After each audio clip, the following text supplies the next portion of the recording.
Pronto, então, muito boa tarde a todos. Esta é mais uma das muitas sessões que temos feito Smart Discussions. Hoje temos uma sessão muito especial, na minha opinião, porque vamos debater um tema que, apesar de na ordem do dia, é um tema absolutamente crítico, na minha opinião, e de muitos para a evolução da nossa sociedade e da nossa economia.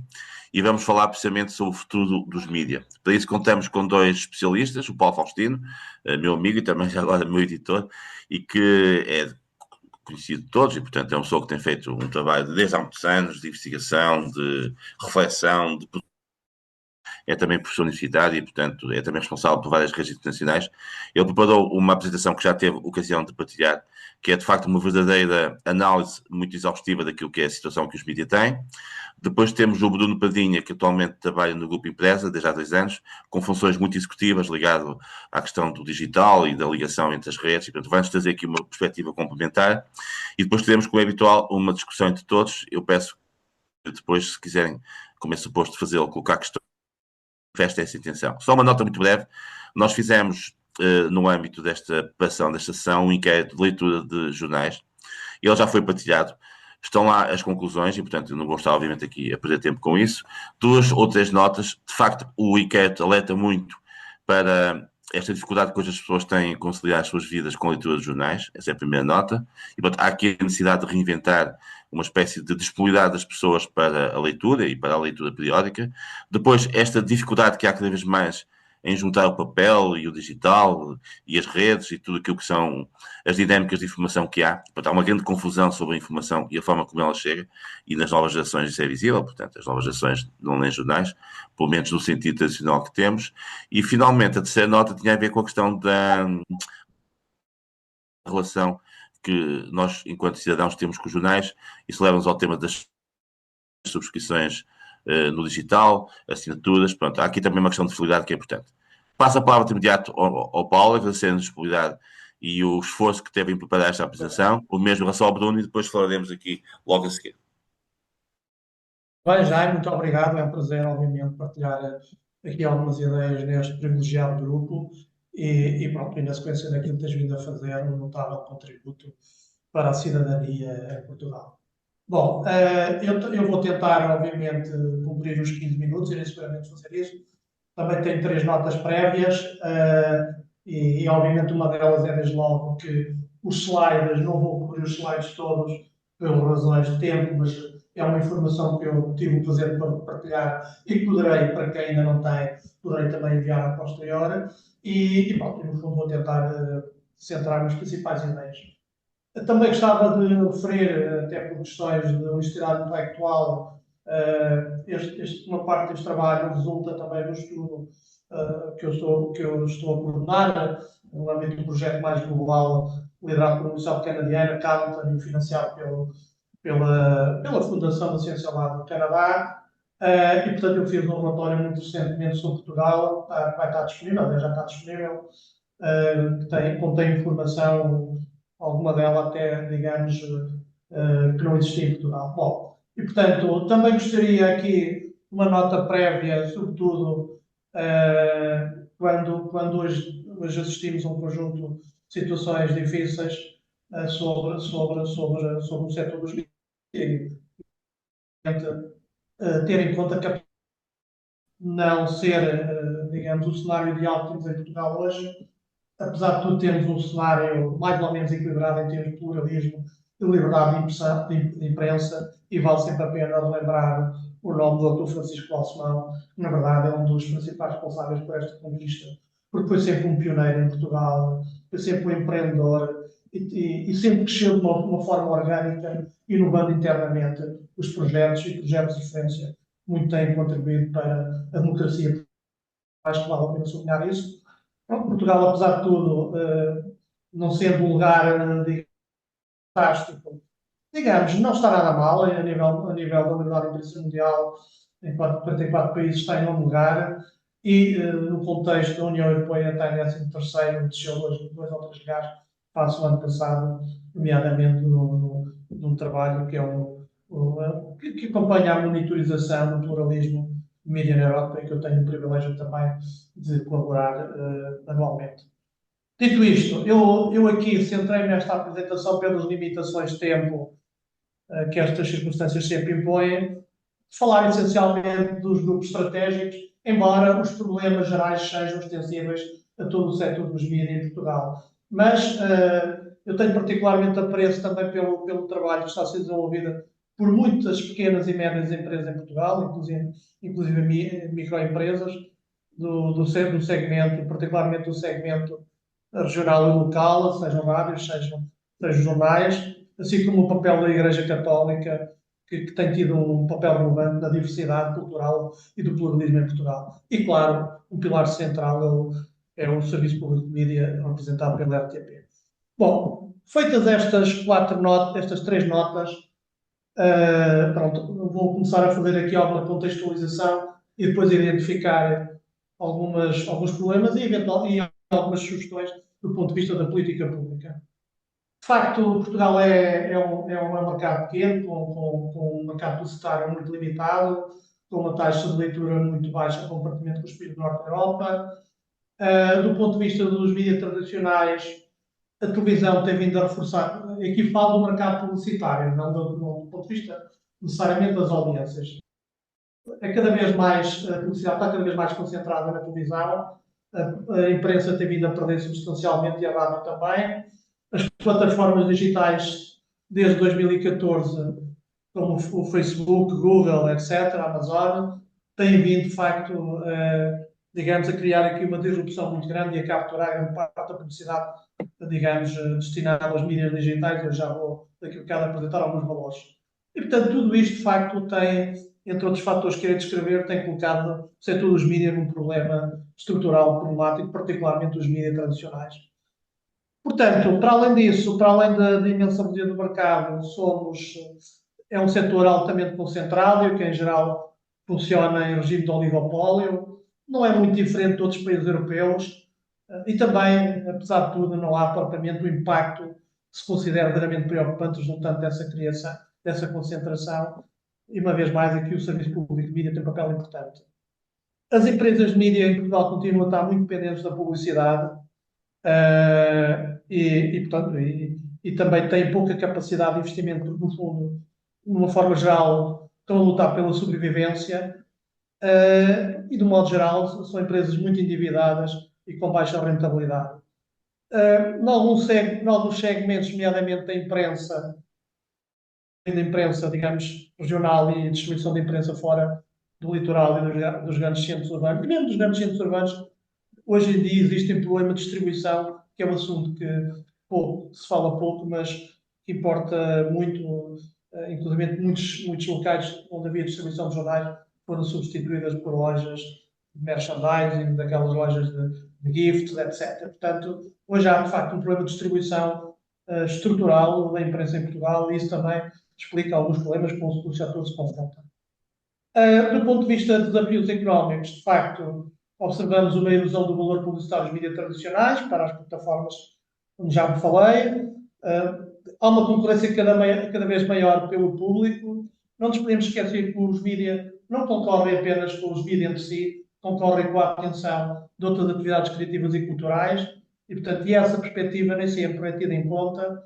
E depois, de facto, apesar do digital ser crescentemente uma promessa, ainda há alguma dificuldade de monetização de conteúdos digitais, até porque muitos deles ou são pirateados ou, digamos, o preço a que são vendidos acaba por não ter um peso tão significativo nas contas das empresas. Mas, sem dúvida nenhuma, esse tem que ser o caminho.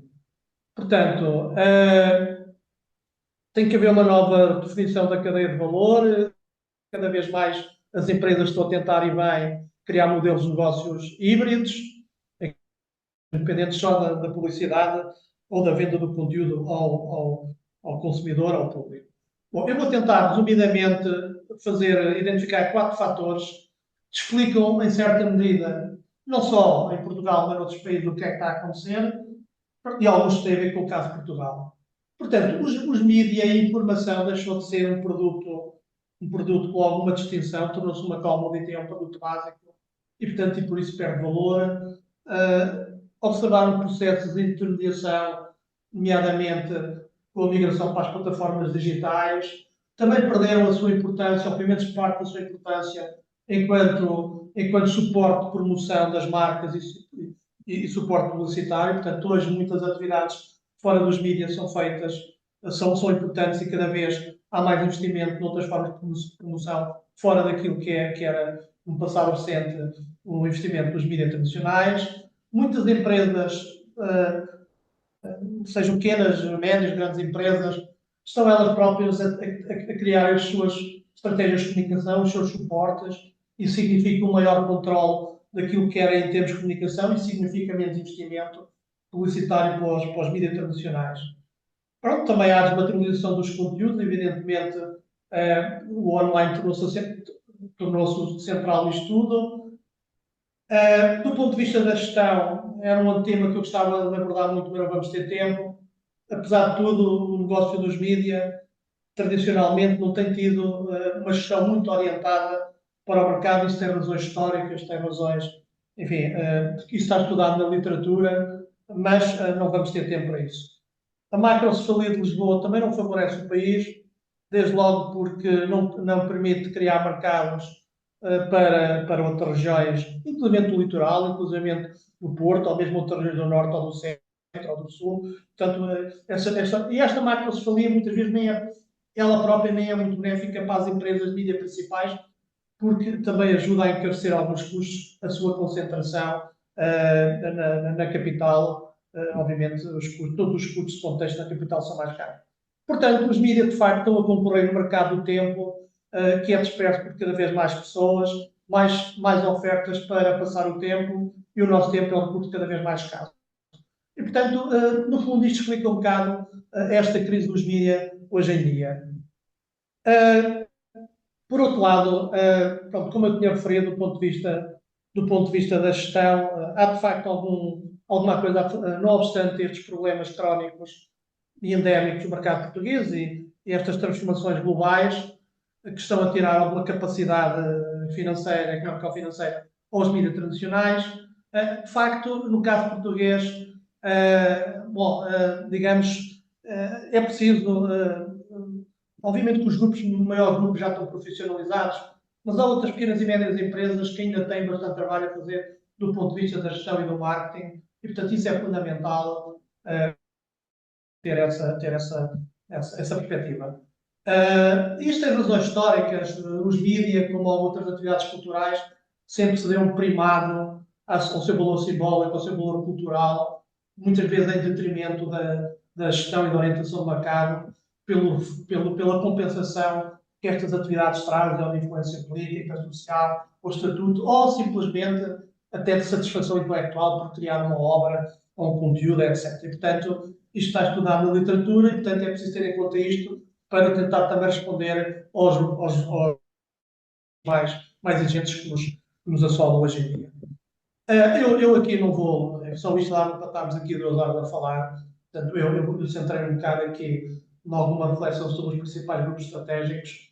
Aqui, digamos, a conclusão geral, obviamente que há situações substancialmente diferentes destes 4 grupos estratégicos, ou se quiseres, os principais grupos de mídia em Portugal. A situação, de uma forma geral, é aquela que eu já referi, bastante endividamento bancário, situação financeira bastante débil. Evidentemente que há os grupos em melhores situações do que outras.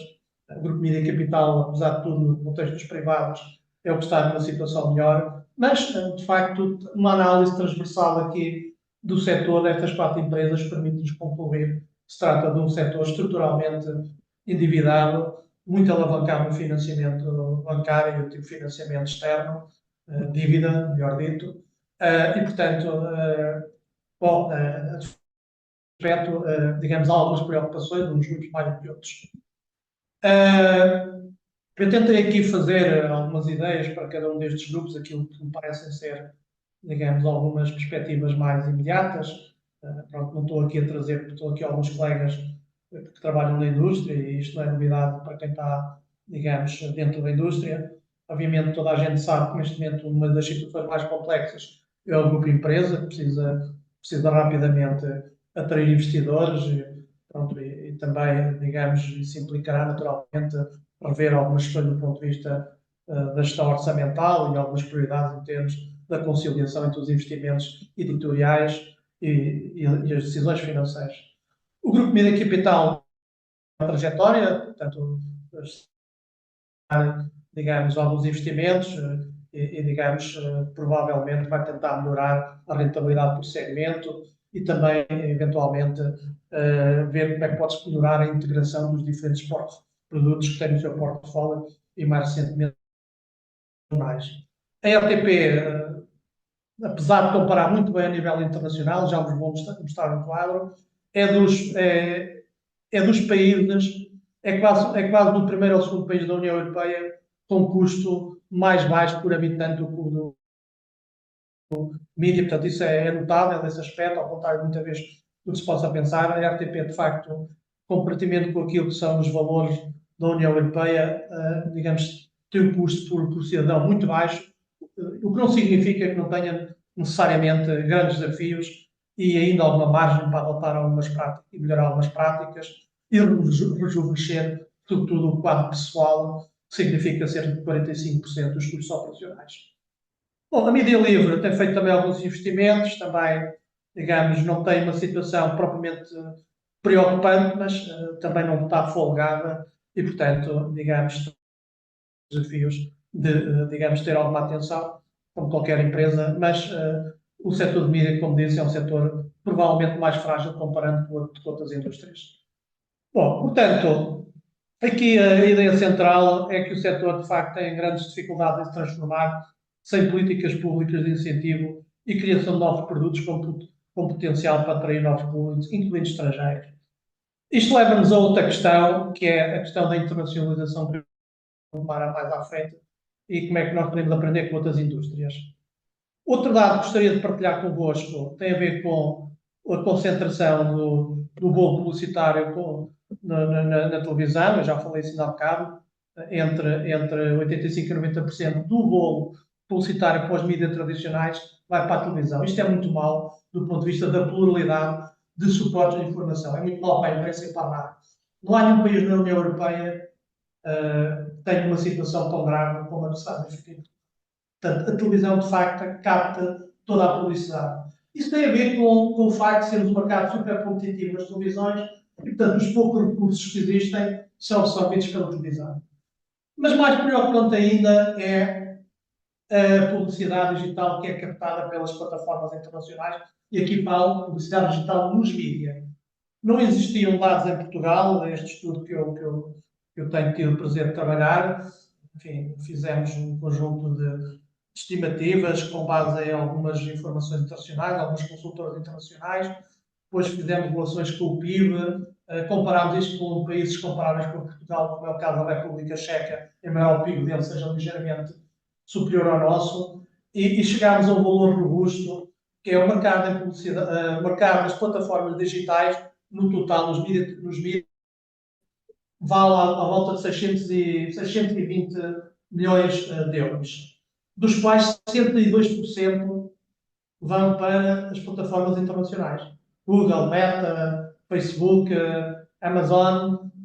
No conjunto dessas plataformas captam 72%. Está aqui 70%, que é para ser um valor bom, mas o valor objetivo é, digamos, 72%. Ou seja, significa que deste valor os mídias tradicionais só vão buscar 180 milhões, na melhor das hipóteses. E aqui estamos a falar todos os suportes de mídia, não estamos a falar só dos grandes grupos de mídia, porque também há muita publicidade espalhada pelo país e, portanto, em jornais regionais, rádios locais, etc., e outras publicações e outros mídias, fora daquilo que é o radar principal do sistema de mídia habitualmente falado. Portanto, por outro lado, Portugal, de facto, é um dos países da Europa, da União Europeia, com maior concentração da propriedade. Pronto, mas, como eu disse, felizmente, não se nota, apesar de tudo, um problema grave do ponto de vista do impacto do pluralismo informativo e da liberdade de imprensa, mas não é, evidente, a situação ideal.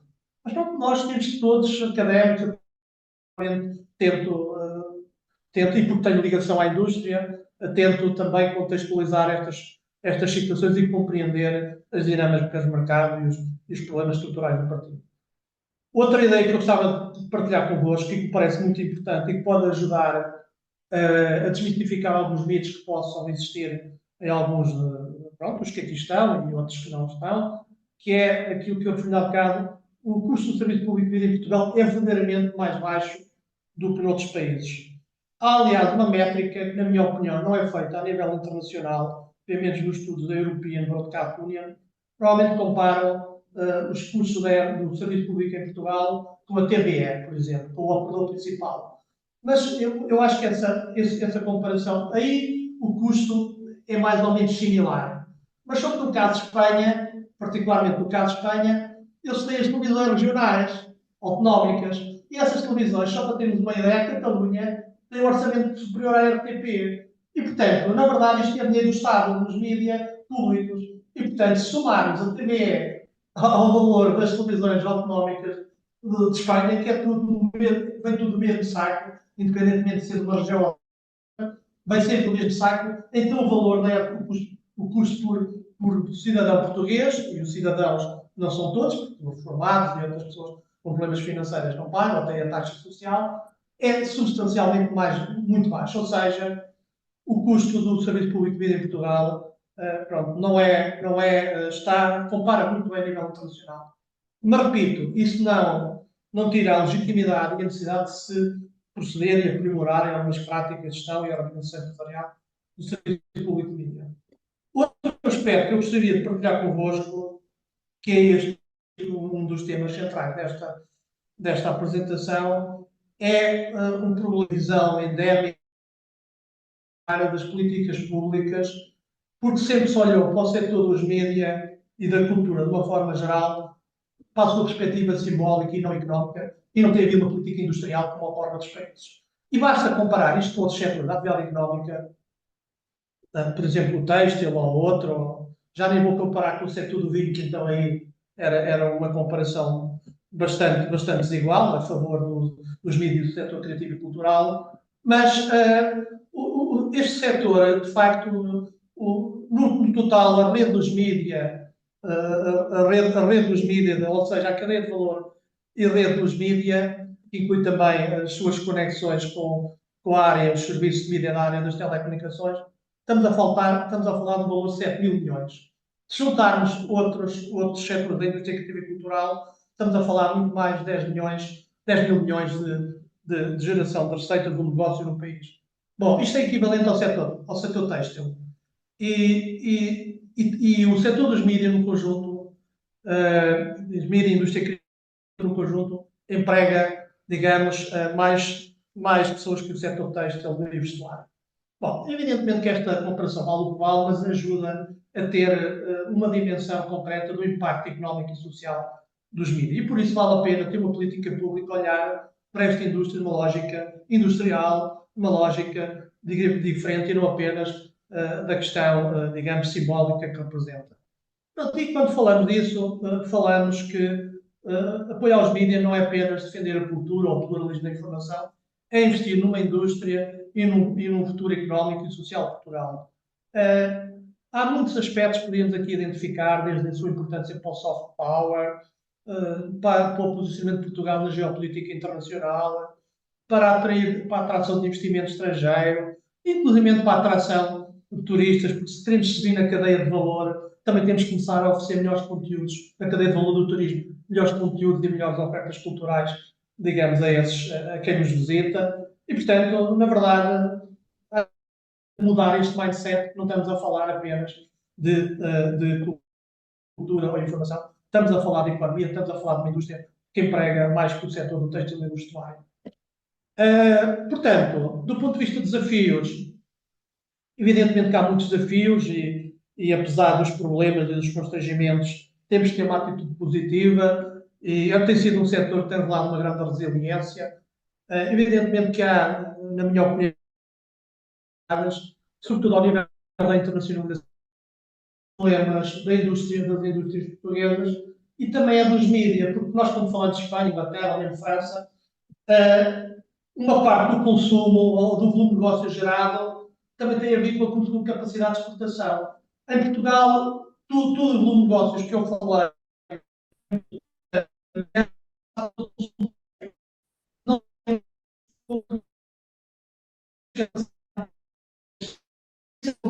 indústrias ou políticas públicas para ajudar, e para ti creio que isso também faz sentido no setor dos mídias. Portanto, nós para crescermos neste negócio temos de tentar conseguir internacionalizar alguns conteúdos. E eu acho que há algum contexto positivo para isso. Desde logo, Portugal hoje já começa a ser uma marca mais ou menos considerada. O mundo está um bocado saturado, o mundo anglo-saxónico, há mais aceitação de conteúdos de outras geografias. E, por outro lado, a inteligência artificial vai se sofisticar e vai facilitar digamos, os programas de legendagem e tradução, ou seja, as barreiras linguísticas vão se esbater. E, portanto, agora o problema aqui é que os mídias tradicionais têm, em Portugal, têm pouca capacidade financeira para agarrar estas oportunidades. E, uma vez mais, a política pública pode parcialmente focar nos apoios à internacionalização dos mídias, como, aliás, está a fazer no centro da atividade económica. Portanto, não há aqui, digamos, nenhuma inovação particular comparativamente com outras indústrias. Portanto, como eu disse ainda há bocado, estamos a falar de um setor que, no seu conjunto, incluindo a sua relação com as telecomunicações, na vertente da televisão paga e da distribuição, estamos a falar de um setor que vale 7 mil milhões, digamos, de euros em Portugal e juntando outras atividades criativas e culturais, bem mais do que 10 Ó milhões. Paulo, mais 5 minutos, está bem? Já vou Ok, concluir, ok. já vou concluir. Portanto, a transição para modelos económicos mais resilientes e capacidade de investimento é, de facto, um dos desafios.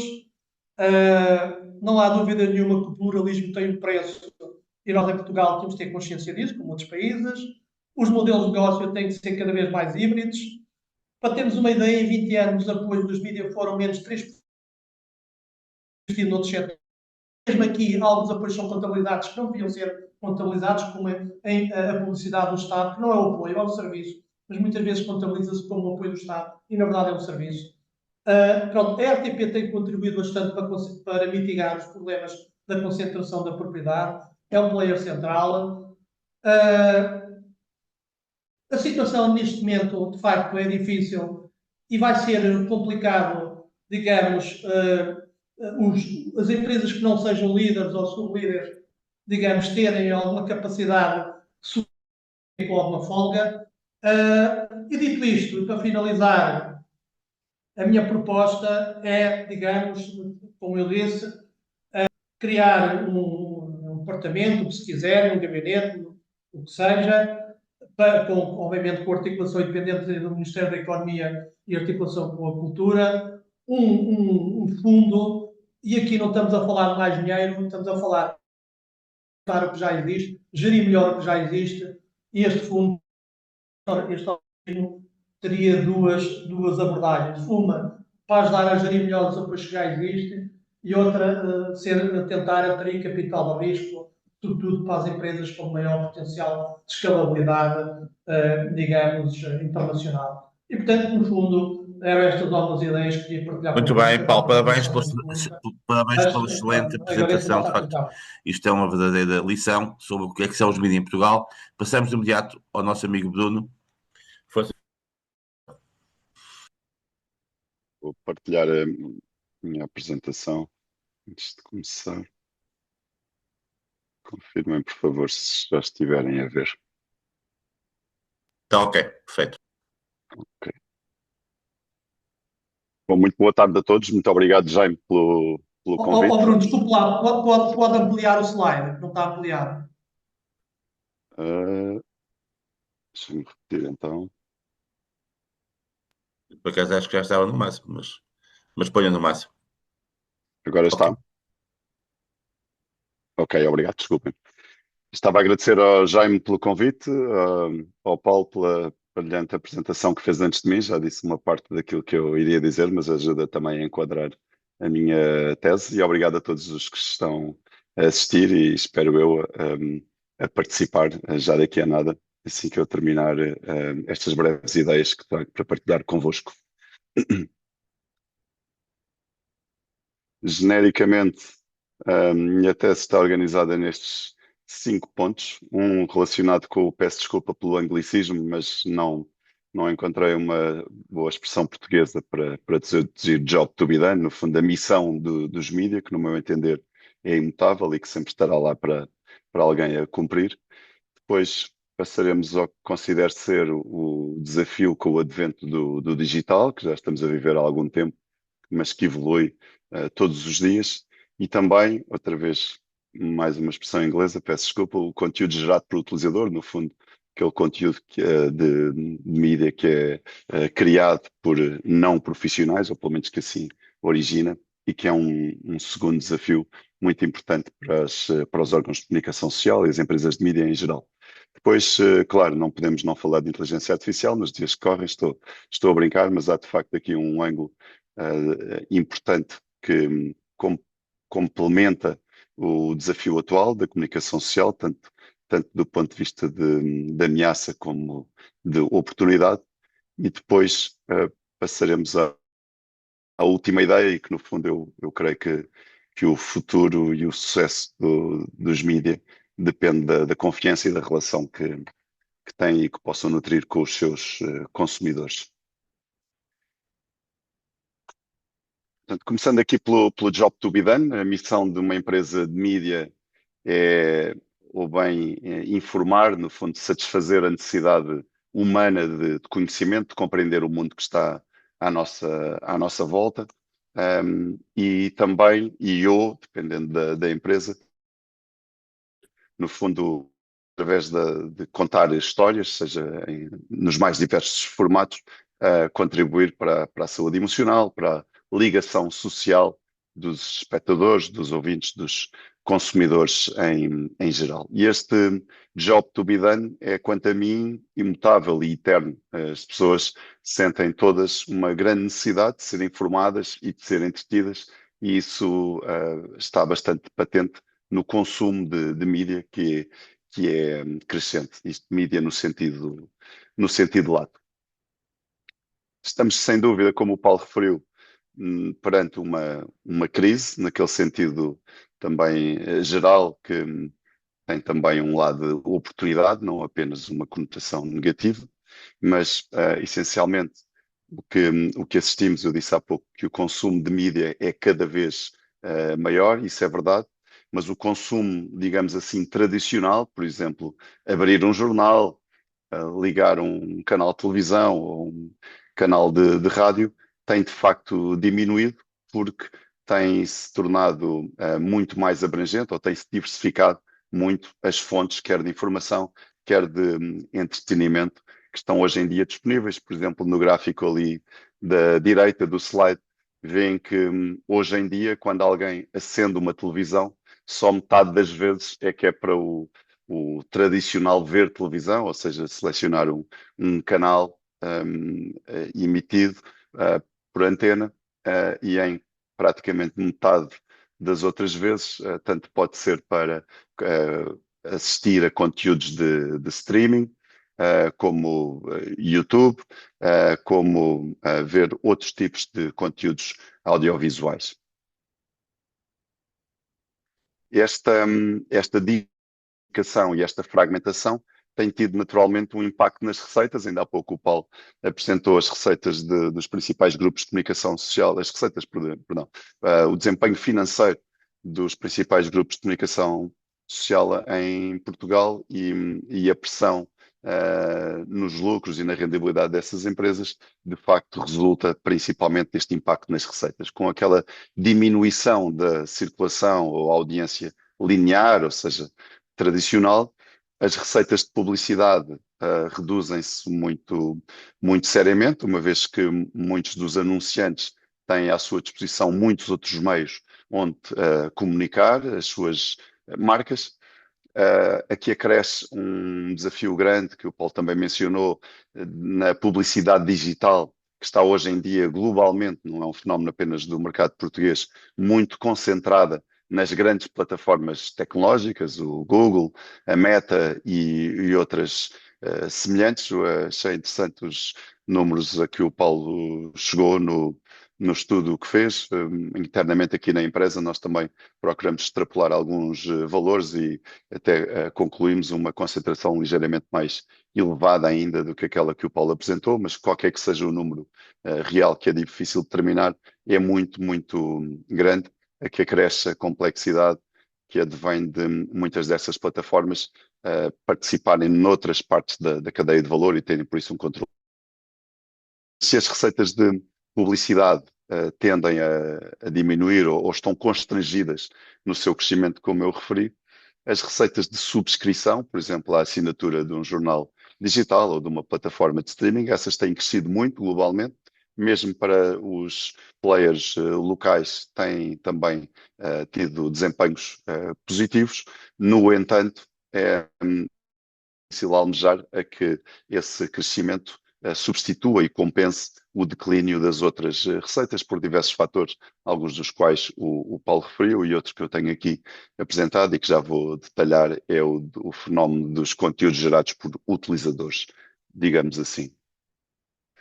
Com efeito, o advento de plataformas como o YouTube e as redes sociais em geral, que democratizaram a capacidade de ampliação de uma mensagem, algo que alguém quer dizer ou comunicar, isso gera uma abundância muito grande de informação, de qualidade de informação e de entretenimento mediáticos que têm também uma variedade muito grande de qualidade, de veracidade, mas que na prática diminui o valor percebido em relação aos conteúdos criados profissionalmente por organizações de mídia e, portanto, gera uma competição que acaba por desvalorizar estes conteúdos.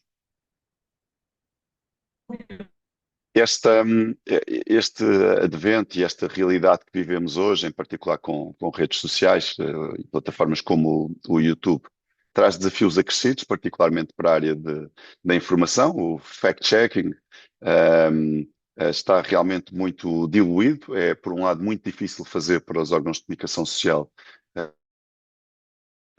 uma vez que há muita informação e todos os atores na sociedade têm facilidade em disseminar essa informação e, por outro lado, mesmo para os consumidores é mais difícil perceber a realidade ou a veracidade efetiva daquilo que lhes está a ser dito, que lhes está a ser comunicado.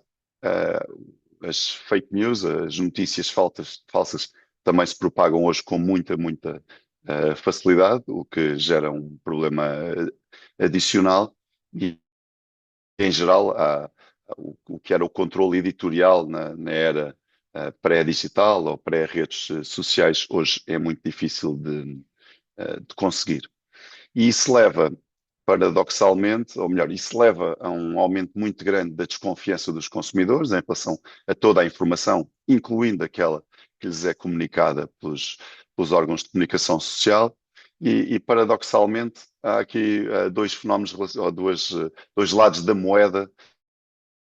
Por um lado, os consumidores tendem a ser seletivos nas fontes nas quais depositam confiança, sejam jornais, televisões ou outros órgãos clássicos, sejam criadores de conteúdos, políticos ou outras personalidades que divulgam os seus conteúdos nas redes sociais e na internet em geral. E isso faz também com que haja um ceticismo crescente em relação à maioria dos conteúdos, mas também àqueles que são produzidos pelos órgãos de comunicação social. E esta crise de confiança está, no meu entender, no cerne do problema, mas também no da solução. Antes de passar às conclusões relacionadas com como a confiança é a solução, uma breve passagem pela inteligência artificial, que na verdade contribui para aumentar tanto o problema como a oportunidade.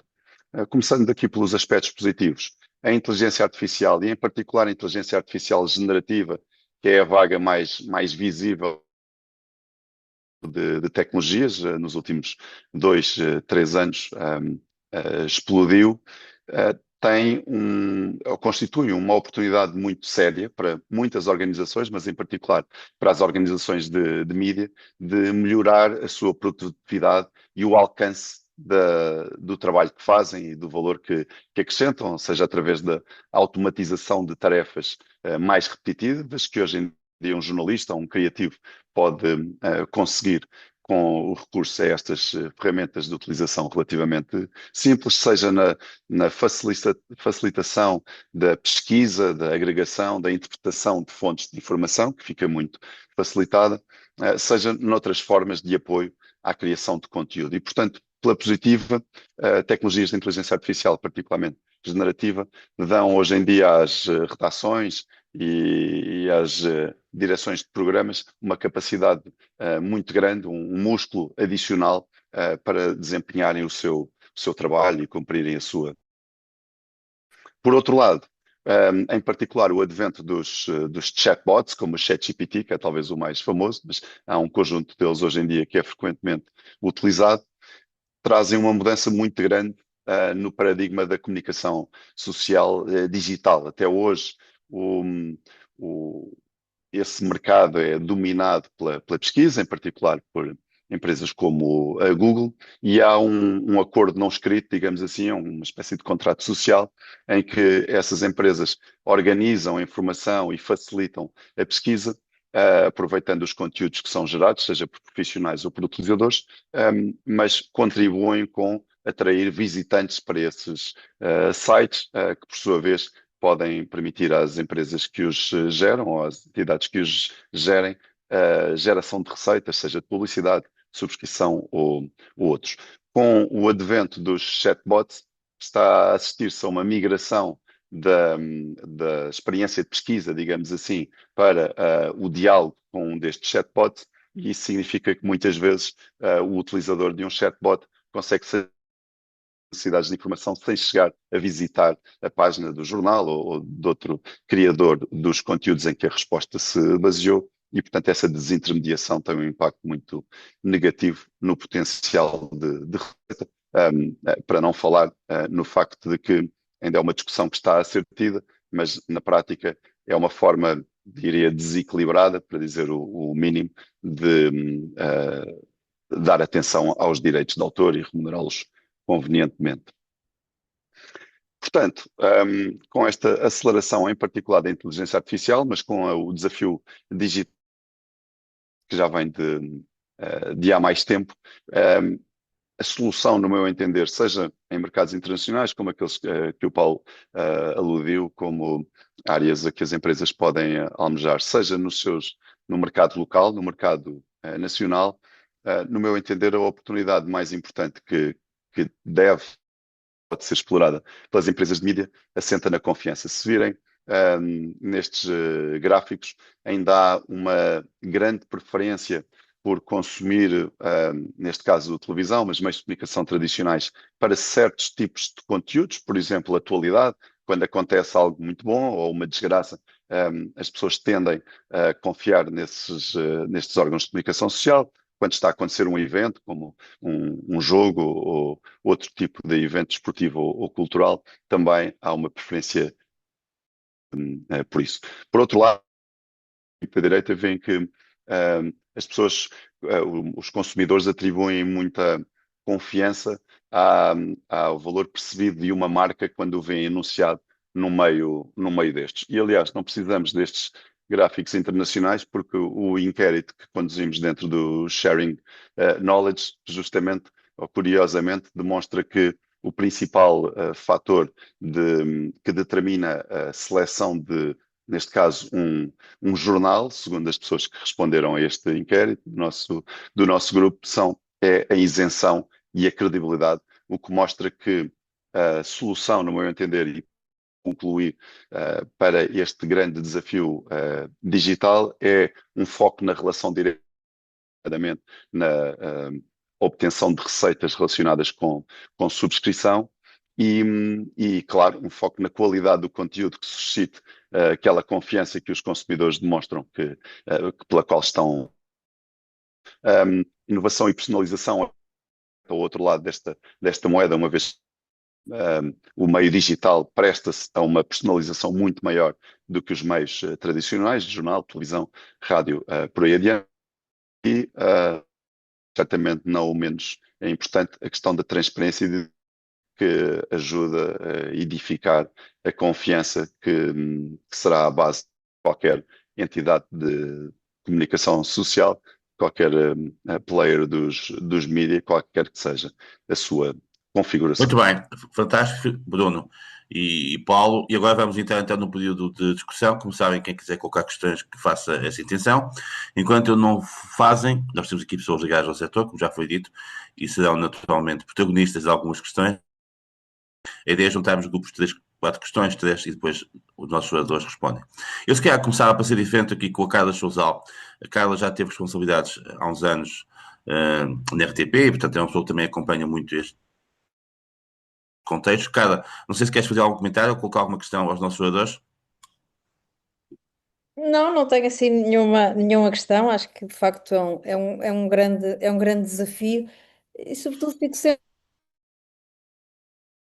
na capacidade da situação atual se reproduzir, pelo facto dos grandes produtores tradicionais de conteúdos apresentarem as dificuldades que foram aqui discutidas e que, no fundo, eles são a base hoje dos ChatGPT desta vida que aí estão, não é? No fundo, eles hoje baseiam-se numa capacidade de produzir informação de muitas entidades que, a manter-se a situação atual, se não houver alguma alteração, eles vão ser incapazes de reproduzir essa capacidade de produzir informação. E esse é um tema sempre que me inquieta de o que é que vai ser esse futuro pela falta de incentivo à capacidade de produzir conteúdos, pela dificuldade de os monetizar que foi referida. Esse é um tema que eu gostava de ouvir. Muito bem. Sim, senhor. Manuel Queiroz, o ilustre jornalista da nossa praça. Algum comentário, alguma questão? Sem câmara, não sabem porquê. Peço Mas, desculpa, deixa eu ver se consigo. Não, mas não, estamos aqui. está com um problema qualquer. Boa tarde a todos. Eu também tenho propriamente uma questão, talvez um comentário. Tem a ver com a credibilidade que acho que o Paulo e o Bruno falaram e que também para mim absolutamente determinante para aquilo que é a possibilidade de ter uma marca e, portanto, de ter um futuro a partir de uma marca. Simplesmente hoje, se não tenho que ir com a inteligência artificial, se não tenho que ir digamos, ao produtor, já nem isso, não tenho que ir ao produtor, talvez isto fique mais difícil ainda. Acresce ainda que hoje a dificuldade de ter uma marca forte tem também a ver com que estamos a falar de comunicação, de jornalismo e de notícias. Hoje, como se rouba, sem aspas, imediatamente qualquer notícia, qualquer exclusivo, não há verdadeiramente exclusivos. Os exclusivos duram muito poucos minutos, as notícias ultrapassam-se imediatamente. Isto para dizer uma coisa ou para pedir um comentário, talvez, que me preocupa, que isto já tem a ver com os jornalistas, propriamente ditos também, não é? E, portanto, há um lado de ética, de restrição a usar as coisas indiscriminadamente, muitas vezes sem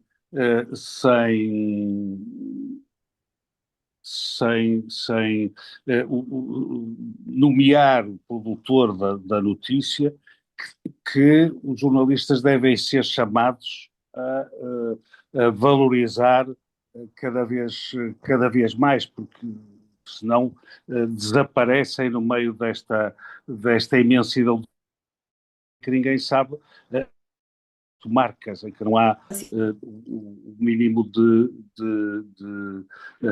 e, portanto, a certa altura não há verdadeiramente informação. Este roubos, muitas vezes sem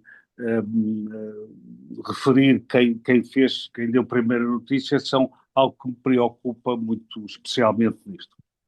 Muito bem. Nós temos aí também o João Palmeira, mas antes do João Palmeira, vamos ao João Palmeiras, se calhar numa segunda ronda. Temos aqui o Pedro Luís Castro, que é um homem também muito ligado aos mídias, à comunicação. Pedro, quer colocar alguma questão aos nossos jogadores? Não sei se está a ouvir, Pedro. Muito bem. Parece que estamos com dificuldades de comunicação. João Palmeira, então, estamos assim, está bem? E depois logo se vê na segunda ronda. Muito bem. Eu o que gostava era de pedir que juntássemos às duas muito importantes e atuais visões que nos foram trazidas pelo Bruno e pelo João Paulo. Já agora, João, deixa-me só dizer a muitas pessoas que não estão aqui que o João foi durante muitos anos o presidente da Associação Portuguesa de Imprensa e, portanto, tem também o conhecimento destas coisas, ok? É uma das razões, mas eu desde que deixei de ser presidente da Associação Portuguesa de Imprensa, passei a olhar para o que se passava no continente americano, nos Estados Unidos e na América do Sul, e um pouco em África. Achei que tinha que, de alguma maneira, percebam a palavra, desintoxicar-me daquilo que era a minha visão continuada e fechada sobre Portugal e sobre a Europa. E a questão que eu queria trazer era pedir que juntemos às duas visões muito importantes que nos forem trazidos, a questão do jornalismo. Porque hoje em dia, sobretudo nos dois espaços geográficos que eu vos falei, é a questão do jornalismo que vem primeiro do que a questão ou do que a questão da publicidade, ou do que a questão de se os GAFA distribuem todas as coisas. A grande discussão neste momento, com razões completamente diferentes, mas se me permitem, é como um rio que corre paralelamente, ou dois rios que correm paralelamente e que lá à frente se vão encontrar no oceano. Uh, na América do Sul, muito baseada nas questões da relação com a regulamentação. Portanto, neste momento, dos 18 ou 19 países sul-americanos, há uma revolução total nas leis de imprensa, nas leis que regulam a atividade dos jornalistas. Portanto, é uma coisa atual e permanente. E nos Estados Unidos da América, numa área mais escondida aos nossos olhos, que é na área estadual, que é na área dos Estados que são membros dos Estados Unidos, existe também um braços de ferro muito grandes sobre como suportar o jornalismo de uma forma autónoma. Portanto, a questão nos Estados Unidos, na América em geral, é muito mais, neste momento, sobre o que é o jornalismo, para que serve o jornalismo e como é que vai evoluir o jornalismo, do que propriamente aquilo que nós na Europa nos preocupamos e que aqui foi muito bem retratado pelo Bruno e pelo Paulo Faustino. E eu penso que esta é uma pergunta fundamental para a democracia, porque se repararem, nós temos aqui uma questão que às vezes parece que choca, que é as constituições, as leis fundamentais, as leis nacionais, a primeira coisa que falam é o papel do jornalismo para a democracia. E depois, a seguir, entramos numa discussão muito grande, que é a discussão, mas como é que, nos dias de hoje, esse papel pode ser mantido, pode ser executado? Nos Estados Unidos, muito, na América do Sul, menos. As fórmulas de jornalismo que andam um pouco perto daquilo que o Bruno falou do conteúdo gerado pelos consumidores, mas que tem a ver com fórmulas não orgânicas do ponto de vista empresarial de manter o jornalismo, estão completamente na ordem do dia. Portanto, doações, fundações, eu não sei se têm ideia, se conhecem, há uma grande fundação americana que tem hoje em dia uma grande base na Europa, que a única coisa que faz é comprar partes de empresas de mídia nos países de leste. Eles só compram nos países de leste porque acham que esses é que estão verdadeiramente ameaçados em termos de liberdade de imprensa, entregam gestores e jornalistas locais e, ao fim de alguns anos, vendem ou, se o projeto não andou, fecham a empresa. Portanto, hoje em dia existe, sobretudo a partir de ideias filantrópicas norte-americanas, existe uma nova forma de olhar para a maneira como os mídia, e eu aqui volto a dizer o jornalismo mais do que os mídia, na medida em que a parte do entretenimento, parte da publicidade, essa está de boa saúde e continua a conseguir sobreviver. Agora, a parte do jornalismo que Muito bem. usa os mesmos canais para ser distribuído, essa é qualquer coisa que eu pedia que nós tivéssemos na nossa preocupação aqui nesta conversa. Muito bem. Paulo, para responder a estas primeiras 3 notas e depois o Bruno. Bom, quer dizer, eu acho que não há aqui propriamente respostas, eu acho que todos são problemas por todas as observações. É de facto um problema transversal. Eu evidentemente concordo com o João Paulo Maia, pronto, que na base disto está saber qual é o valor do jornalismo, mas esse valor não pode ser dissociado do modelo de financiamento e, portanto, acho que não é possível isolar, falar só sobre o conceito de jornalismo sem falar sobre o modelo de financiamento. Ambos estão indiretamente relacionados e, portanto, acho que a abordagem tem que ser duplamente séria e duplamente, digamos, pensada. De resto, pronto, acho que sim, acho que aqui a questão, digamos, eu tive aqui uma perspectiva mais empresarial, que alguns comentários vieram por uma perspectiva mais do jornalismo, e realmente acho que estas visões complementam. E a questão aqui central, uma das questões centrais, se quiser ter uma abordagem mais global, também é o posicionamento da União Europeia face às plataformas tecnológicas. De facto, as plataformas tecnológicas vieram mudar isto tudo. E Portugal e a Europa particularmente perdem, por exemplo, ainda há bocado falou, o Bruno e eu falámos nisso, há de facto aqui uma atitude predadora das plataformas digitais que não só vêm buscar publicidade ao mercado português e não pagam impostos em Portugal. Ou seja, a maior parte dessas empresas estão sediadas na Irlanda e, digamos, só prestam contas na Irlanda. Não vão buscar a questão dessa captura da riqueza a Portugal. Com a agravante que essas empresas, para além disso, para de ser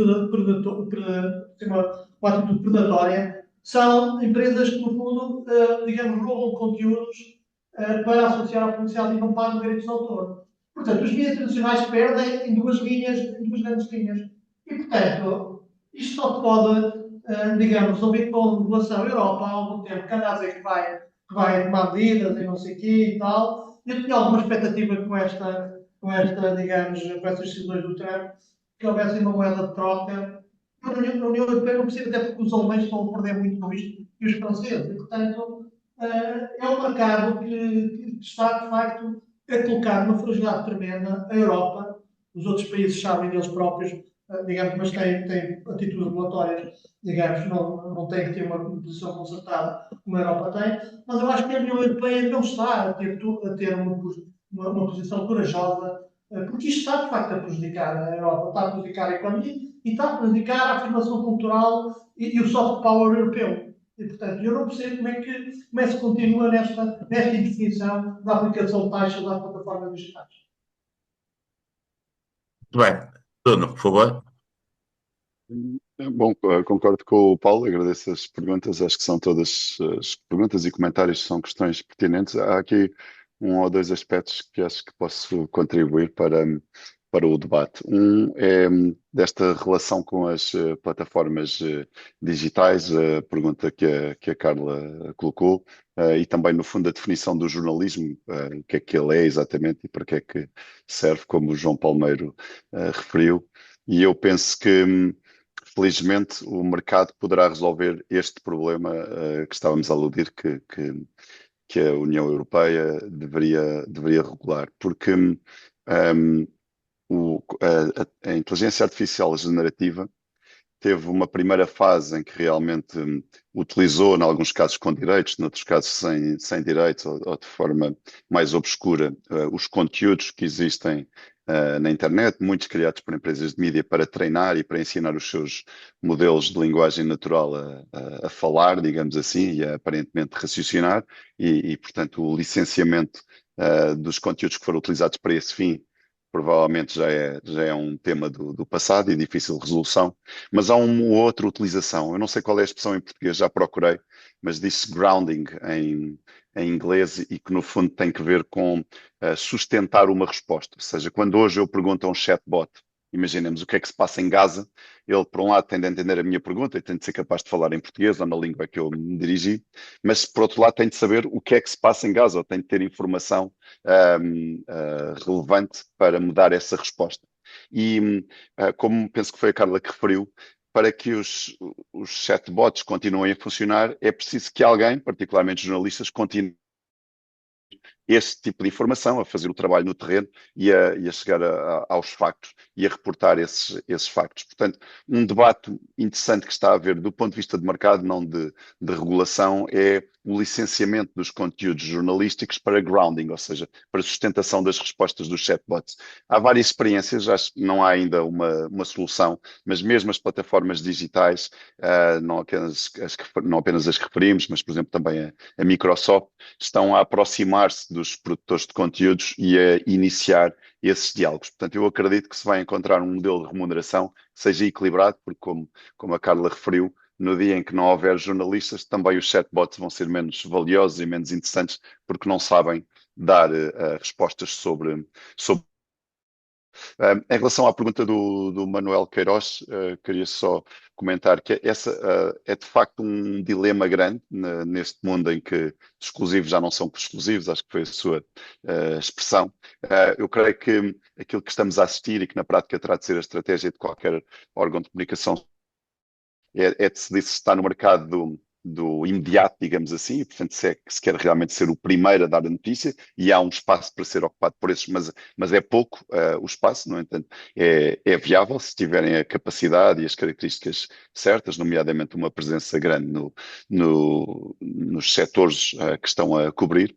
Mas há também o outro espaço, que é o de não apenas reportar os factos, mas fazer a análise. Não digo a opinião, obviamente isso é um tema completamente separado, mas a análise, ou seja, a relação que as pessoas hoje em dia têm de confiança, por exemplo, com os jornais que subscrevem, seja em papel ou digital, resulta muito querem saber o que se passa, porque isso é informação que está mais ou menos acessível facilmente, mas também perceberem o que é que isto significa para o mundo, para mim, para a minha sociedade. Portanto, eu creio que outra vez a questão da confiança é fundamental para a sustentação de um órgão de comunicação social, exatamente por causa do dilema que o Manuel referiu. Muito bem, vamos tentar ter aqui opiniões diferentes, pessoas que têm experiências diferentes. Álvaro de Carvalho é um amigo nosso, uma pessoa que anda muito no terreno, conhece bem o país e também está num grupo que também tem agora responsabilidades nesta área. Álvaro, alguma questão para os nossos oradores? Olá, eu tenho uma questão. Ok, eu estava a perguntar ao Álvaro, mas se ele não. Álvaro de Carvalho, não. Muito bem, então faz favor, Renato, por favor. Obrigado. Olá, boa tarde. Minha questão é sobre o que foi falado sobre a perda de espaço para as plataformas, mas também há uma relação com a perca de espaço do jornalista dentro do ambiente digital, que tem a ver com o quê? Por exemplo, no Brasil, os podcasts levam políticos, levam especialistas para discutir temas, e nesse aspecto eles ocupam muito espaço do jornalista. O jornalismo era para fazer o que esses podcasts fazem hoje, mas perderam o espaço. Como seria a estratégia para o jornalismo recuperar esse espaço no meio digital? Já que eles se confrontam com podcast, com pessoas sem qualificações para transmitir informação, como o jornalismo tem, fazendo universidade e trabalhando no campo com a área da informação. Muito bem. Sim, senhor. O João Ramos é também um antigo jornalista da empresa, já saiu há alguns anos, mas também conhece bem o setor. João, alguma questão para os nossos oradores? Antes de passar a outras pessoas? E parabéns, parabéns, Ô, João, estamos a ouvir mal, tem que se calhar. para participar.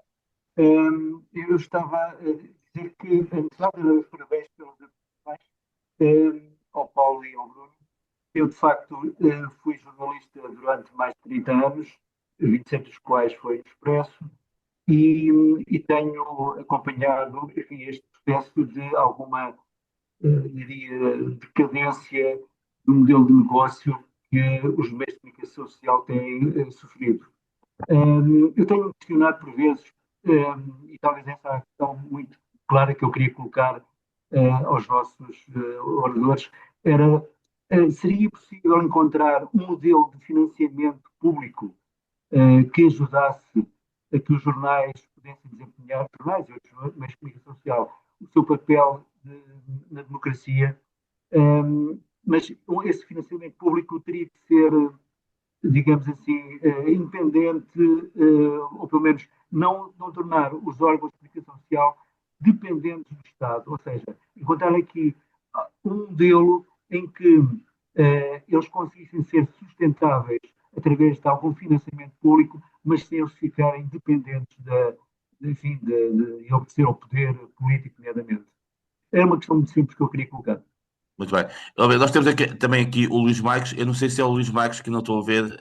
Já da É, imprensa. Muito bem. é, Luís Marques, quer também aproveitar, dado que é uma pessoa muito experiente e que todos nós respeitamos há muitos anos, colocar alguma questão ou algum comentário, por favor? Não sei se está a ouvir, Luís. Não. Está em mute, o Luís está a falar, mas está em mute, tem Ah, de abrir o microfone. Luís, tem que pôr o som, por favor. Estas tecnologias às vezes também nos. Luís, tem que pôr o som, peço desculpa.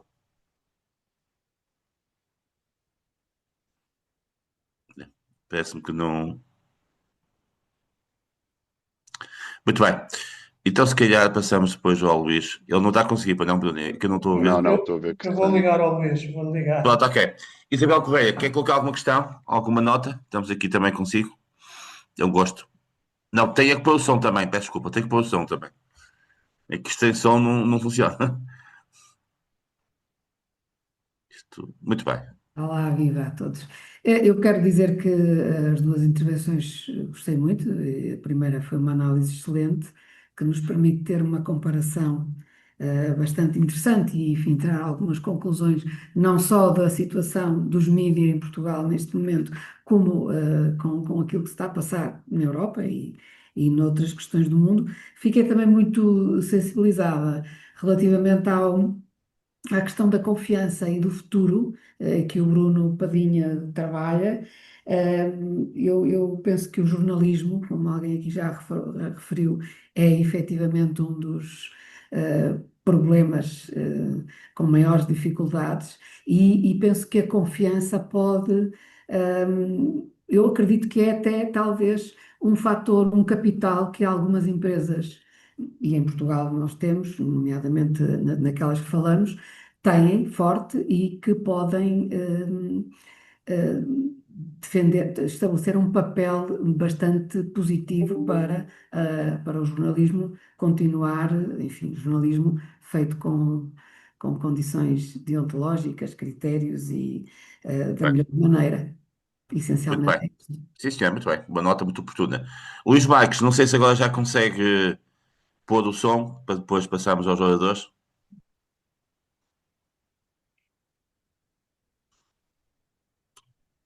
Estamos aqui com algumas dificuldades.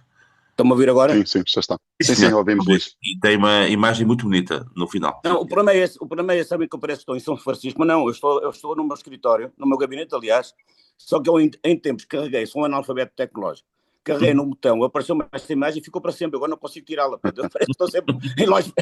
Eu gostava lá de estar, mas não estou aqui no interior do país e quero começar a agradecer ao Paulo o facto de me ter convidado para me juntar a este fórum. Agradeço muito, gostei muito e estou a gostar muito.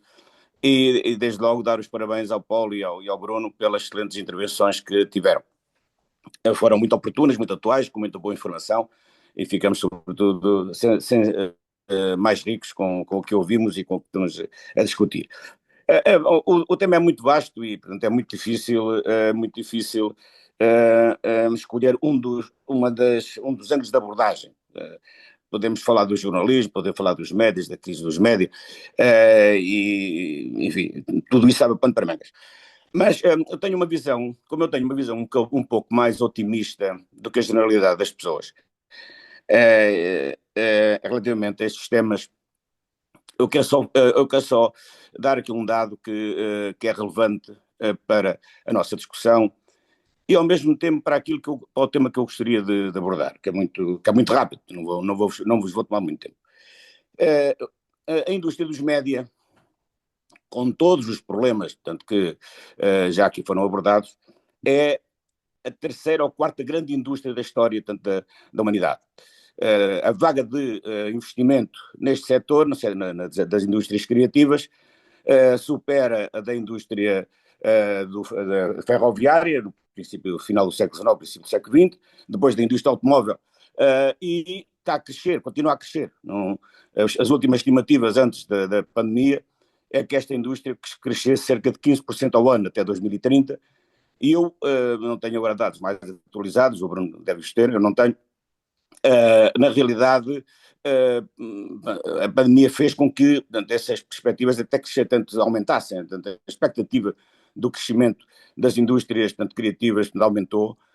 E, olha, basta olhar para as fusões que estão em curso, para as concentrações que estão em curso, para o nível de investimento que está a acontecer neste setor, para perceber que estamos no centro de uma das indústrias mais importantes da história, tanto da nossa história, da história do homem, bem assim da história presente, daquilo que é hoje em dia tanto a nossa sociedade e a forma como essa sociedade está a ser moldada também por estas indústrias.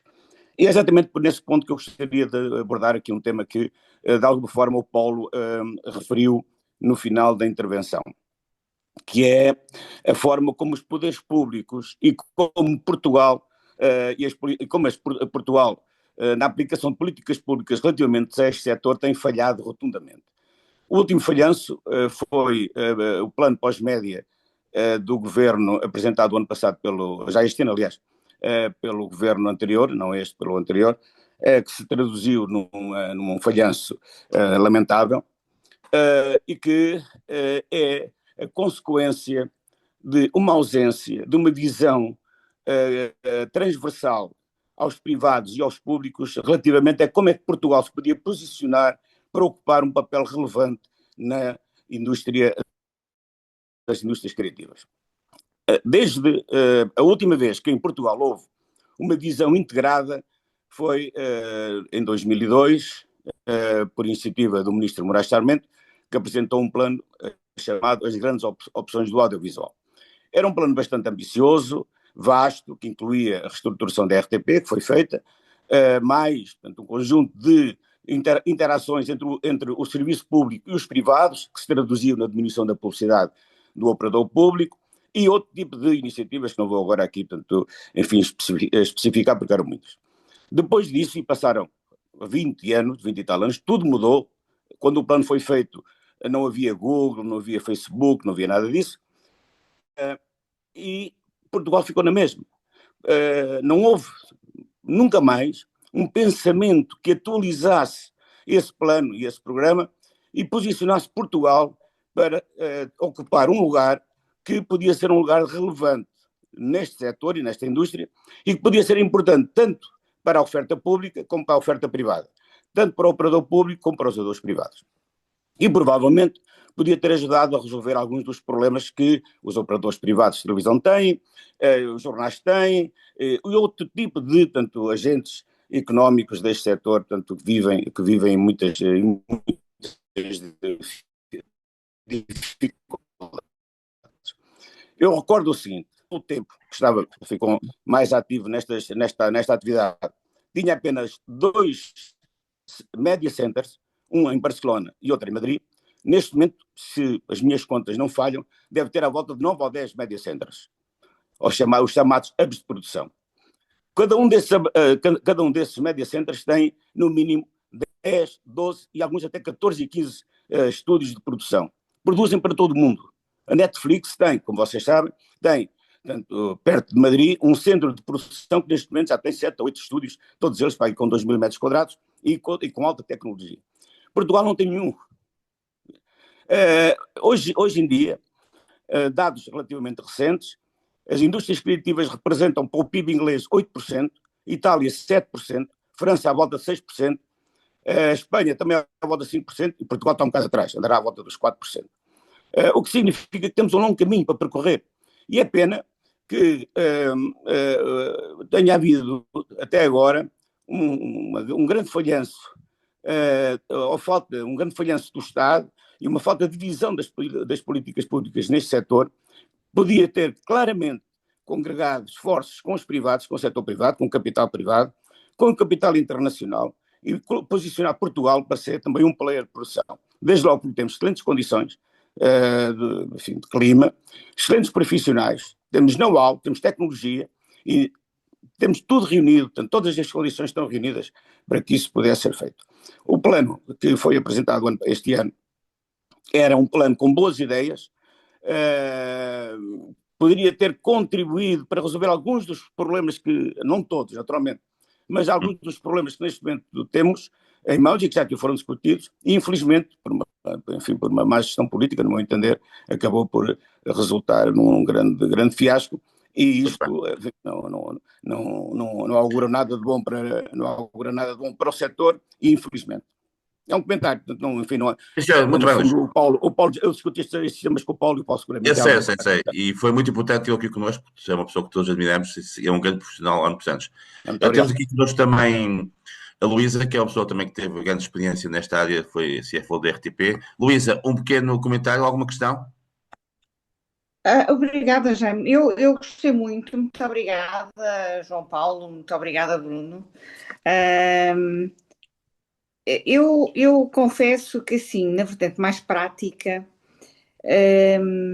não sei se estará a fazer tudo que se pode para, e quando digo tudo, em termos dos operadores existentes, que se pode para tentar utilizar estes novos players como canais distribuidores. E, portanto, tentar também alavancar receita. Obviamente, e agora estou a pensar em YouTube, por exemplo, mas também TikTok, etc. Porque a verdade é que a capitalização da confiança que os números que foram apresentados demonstra que ainda existe, e que me parece também que é fruto de alguma da história, não é? Da história, da confiança anterior, pode esfumar-se, porque quanto menos ligação houver, e essa ligação está, eu diria, em perigo, entre as audiências e os players tradicionais, nomeadamente os broadcasters, menos dependentes eles vão estar, inclusivamente na informação desses players. Portanto, eu gostava de deixar esta questão em aberto, o que seria possível fazer em termos de colaboração, pelo menos nos próximos tempos, em que estes players não estão ainda a pagar aquilo que já todos vimos que deviam, não é? Bem, nós estamos a chegar ao fim, porque combinámos com o Bruno que acabámos às 7h30, que aliás, e muito obrigado, Luísa, como sempre, muito clara e objetiva. Portanto, eu era capaz de dar também a palavra muito rapidamente à Inês, que nos dá apoio aqui, porque ela estagiou durante alguns meses no Observador e também tem aqui jovem do tema. Inês, quer fazer alguma questão também, muito brevemente, para termos aqui uma perspectiva mais jovem? Sim, pode ser. Certo. Um bocadinho na sequência da questão anterior e do comentário anterior, no que concerne a questão das redes sociais e como é que elas deveriam ser utilizadas como canais de distribuição ou de interação ou de outra forma de participar e de realizar jornalismo. E a minha questão é um bocadinho à volta disso.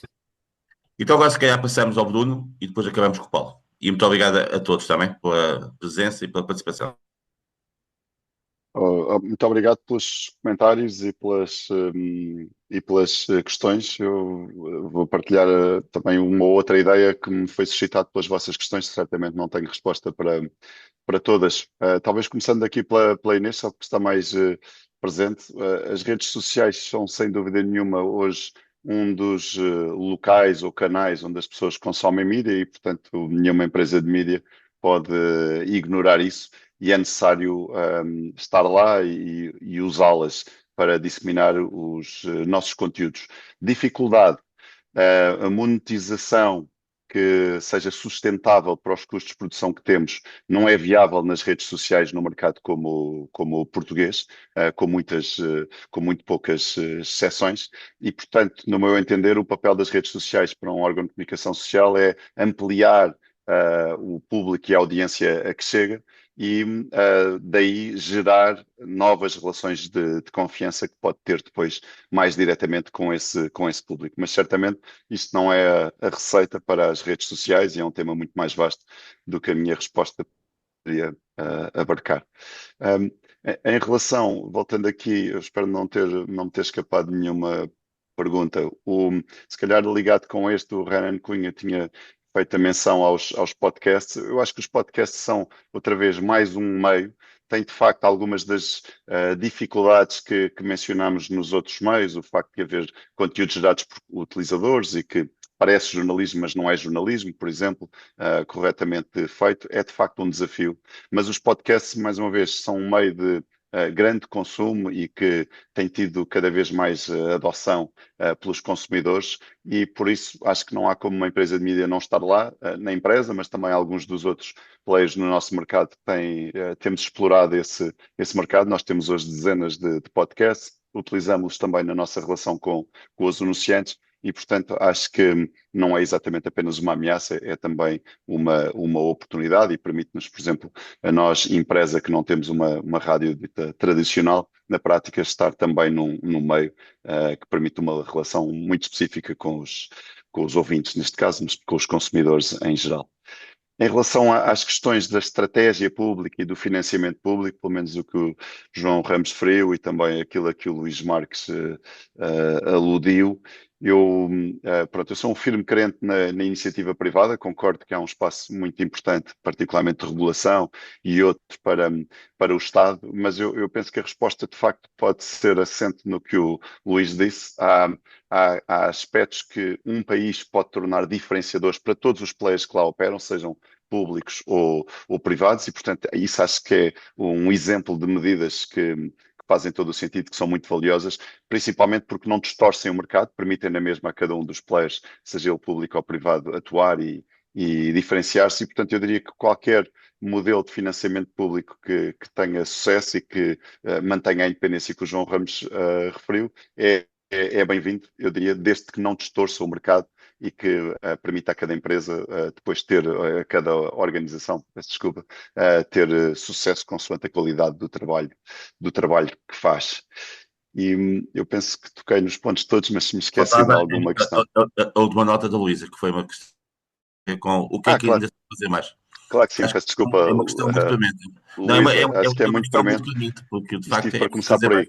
Sim, eu só lhe aludi muito brevemente quando mencionei que é muito difícil uma monetização rentável de plataformas como o YouTube, o TikTok ainda mais à escala do mercado português, mas sem dúvida que num misto de canal para chegar a outros públicos, atrair mais audiências, tem um papel muito importante. Curiosamente, quando começaste a pergunta, Luísa, eu não sei porque achei que ias falar das plataformas, não estas que referiste, mas as de streaming, que são no fundo de certa forma, as novas televisões. E também aí eu acho que são naturalmente uma ameaça gigante para um player local, como os que temos referido, mas também uma oportunidade, porque como em muitos outros mercados, acho que não é tanto competição ou colaboração, é coopetição, se me permitirem a palavra, mas concordo que é um vetor que não pode ser ignorado por nenhum player que se preze. Muito bem. E last but not least, passamos então ao nosso amigo Paulo para encerrar. Obrigado, Jaime. Eu vou só recuperar a questão do João Ramos. Gostava de ter uma resposta mais concreta para ele, mas é um bocado complementar à do Bruno. É assim, primeiro, não há modelos perfeitos de financiamento e nunca vai haver só um modelo. Tem que haver vários modelos de financiamento. E o modelo de financiamento do Estado, o papel do Estado, de facto, pode e deve existir, mas tem que ser muito circunscrito, exceto naquela linha que eu falei de apoio à internacionalização, ou numa visão mais industrial, mas tem que haver sempre muito cuidado, aliás, nos cuidados que são adotados nos projetos do Portugal 2030 ou do Horizonte 2030, portanto, que há de facto um conjunto de critérios importantes que obrigam à transferência de informação. Pronto. Isso sim, claramente o Estado deve intervir, mas deve ser mais ambicioso no tipo de projetos. O problema da política pública é que tem sido uma política pública apenas para combater falhas de mercado. Ou seja, coisas cirúrgicas, para dar um apoio àquilo, outro apoio àquele, e para dar um sobrevivente. Isso é importante. Mas é preciso criar apoios mais robustos e obviamente, esse apoio robusto tem que ter, obviamente, critérios, digamos, exigentes, obviamente, transparentes, como acontece, digamos, nos países que fazem isso bem. Agora, é claro que existem outras formas de financiamento, no que o Estado nunca poderá substituir-se ao modelo de negócio ou problemas estruturais. Se os leitores não querem ver jornais, se as audiências não querem ver televisão, vai ser difícil, digamos, legitimar apoios constantemente. O Estado nunca pode resolver problemas crónicos. Agora, pode ajudar a fazer transições para um novo mundo, para um novo modelo de negócio. Isso por outro lado. Por outro lado, é preciso ver que estes apoios, quando o Estado intervém, têm que criar externalidades positivas, criar emprego, senão também não faz muito sentido o Estado estar a apoiar, quando o Estado apoia outros setores, também é para criar emprego, desenvolver produtos com mais qualidade, mais inovadores, etc. Portanto, tudo isto tem que ser pensado e desafiado. Evidentemente que há, por exemplo, o Guardian tem um modelo fundacional, mas também não é propriamente uma empresa que se possa orgulhar de ter grande sustentabilidade. Depois há pequenos projetos baseados no mecenato, no crowdfunding. O problema é que os projetos, digamos, do ponto de vista de criação de emprego, que é um desafio da sociedade para jovens qualificados nestas áreas criativas intelectuais, não se compadece com projetos circunstanciais. Portanto, temos que criar modelos que permitam perspectivar uma indústria do ponto de vista interno daquilo que ela pode representar em termos externos, não só de soft power, como também económico. E, portanto, acho que os modelos de financiamento têm que ser combinados.